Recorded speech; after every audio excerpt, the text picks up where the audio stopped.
What's up out there in cyberspace? This is David Bourne with Historic Preservation Division.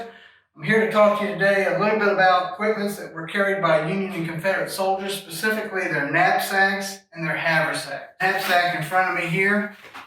This particular pattern was used during the Mexican-American War. It's called a single bag knapsack. And some folks took to calling this the Kibler knapsack because, well, there was a fellow by the name of Kibler that carried one during the Civil War. There's a pocket here where a soldier could put all of their personal items, and then in this little flap right here, the soldier could put a blanket or their shelter half or what have you. Stick it all in there, fold it together. The strap would buckle here, that strap there, and that would actually be the straps that would go over the shoulders. So, not particularly comfortable, but that was the knapsack that they used. On the Federal side over here, what we have is a double bag knapsack. And in the double bag knapsack, again, you have a pocket, and in the pocket, the soldier would have all of their personal belongings that they wanted to carry on their back. And in this little section right here would be shelter tent. Now this particular knapsack is in one of our traveling trunks. Actually, both of these knapsacks come out of the educational traveling trunks that we use. This particular one, the knapsack was to be used by a sergeant in the 19th Massachusetts Infantry, a gentleman by the name of Daniel Corrigan, who had been an immigrant from Ireland and came here and fought in Prince William County in 1863. Being a sergeant, he would actually have both halves of the shelter tent. That was great because he would have a tent to himself. It was bad because he had to carry both halves. So as we go along, I'll keep mentioning the fact that these soldiers over time are going to start learning that all of this extra stuff might be great, but it means more weight ultimately. So the sergeant might actually choose to share a tent with another sergeant in the company. Then he could fold up his blanket and put it in here as well. This is a little bit easier. You button these, buckle these three straps here, and then the shoulder straps on the back would be a little bit easier to configure. All right, so that is the Union and Confederate. Of course, there were some soldiers who wound up having to carry all of their items in a blanket roll. The blanket roll could be just a blanket like so. You would put your personal belongings in the blanket, fold it double, tie it off, and then wear it over your shoulder like so. Now, we often talk about Confederates doing this, but believe it or not, Union soldiers did it too. Case in point, some of the Marines that were deployed at 1st Manassas in July of 1861 had not even gotten their knapsacks yet. And so their commander actually taught them how to carry their gear like this because they did not have the equipment that they needed just yet.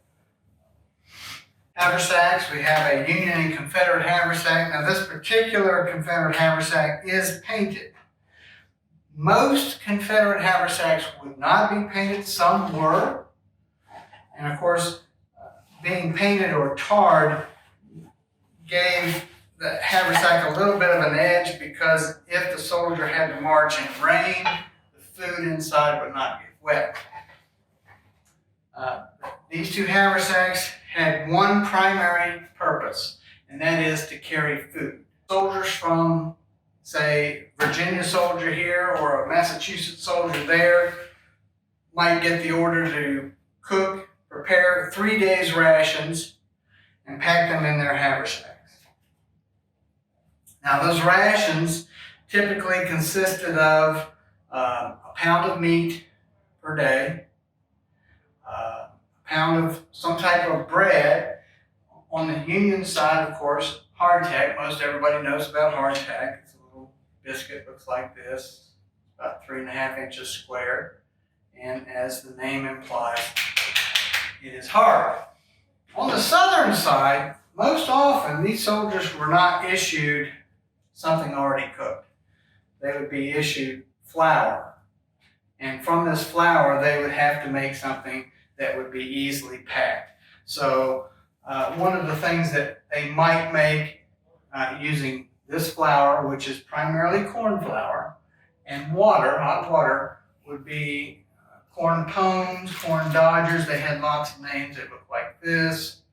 That's just hot water, cornmeal, and made into a patty and then fried in the grease left from your meat ration.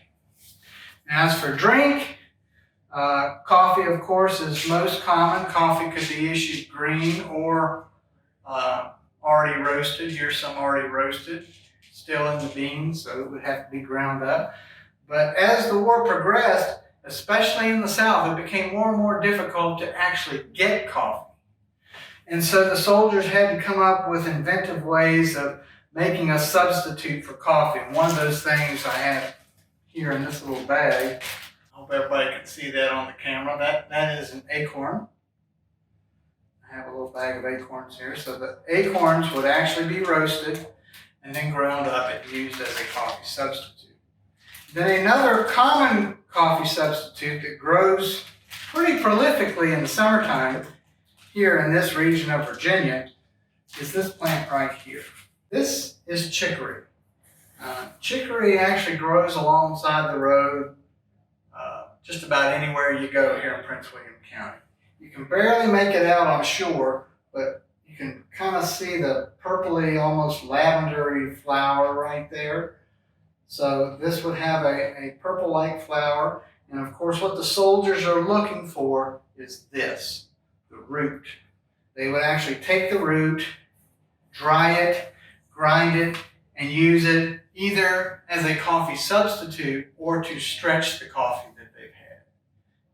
Chicory and coffee combined. I have 2 canteens. This is the Union Canteen, established in 1858. And then this one is an improvement made on the 1858 canteen. Notice it has the rings in it. They called it the bullseye canteen, or that's the nomenclature we use for it today. This particular one is a drum canteen, and the unique thing about this particular one is that one side is convex. It actually has some shape to it rather than being flat on both sides. Very common on the Confederate side. Of course, early in the war, you have the flat ones also being used, and in addition to that, you might have a wood canteen. All right, folks, I'm going to show you a couple of different ways that a blanket roll could be made. First one, put the personal items in, fold the blanket up like so. Fold it again,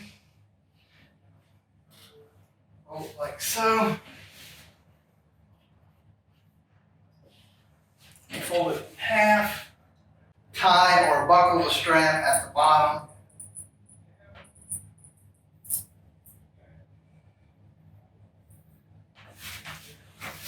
And there I have my blanket roll. Right. Now that's one way of doing it. Now this next way that I'm going to show you actually came from a couple of sources. One, Kautz's Customs of Service, and the other one was Condon's Cavalry Compendium. Opening the blanket up all the way, I can put my personal items inside. Then I'm going to fold the blanket into thirds. Blanket here. Fold the blanket here. Now, if I leave one side a little bit bigger than the other, it tends to work a little bit better. So I'm going to fold this side up to create a little pocket right here. And I'm going to start on this side.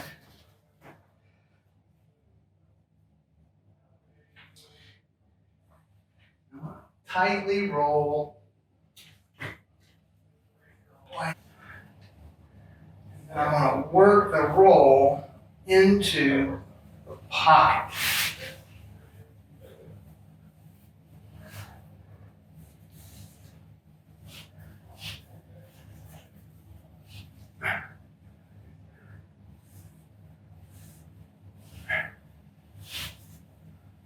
So, now, blanket roll will actually stay together.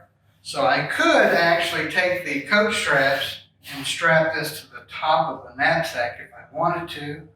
Or I could take two coat straps, put one on each side, and then take a third one and run it in between. And then I have basically like a suitcase, like a little portmanteau that I could carry.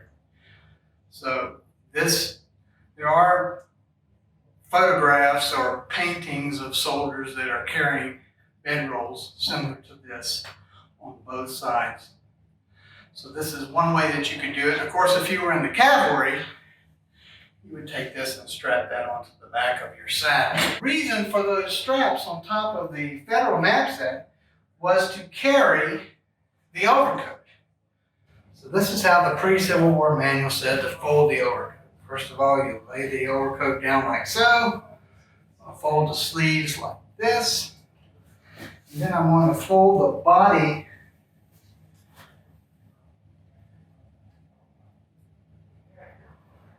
twice, like so, on each side.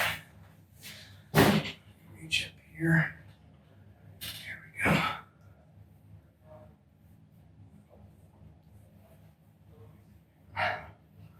Now I'm going to take the cape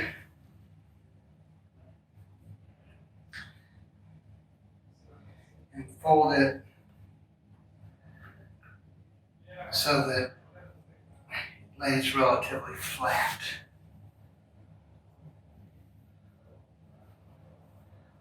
Like so. And again, just like with the blanket, I made a pocket. So I'm going to fold this up to make my pocket. There. Right there. Then I'm going to start at the collar and roll the overcoat down until I get to my pocket. Tuck that in there.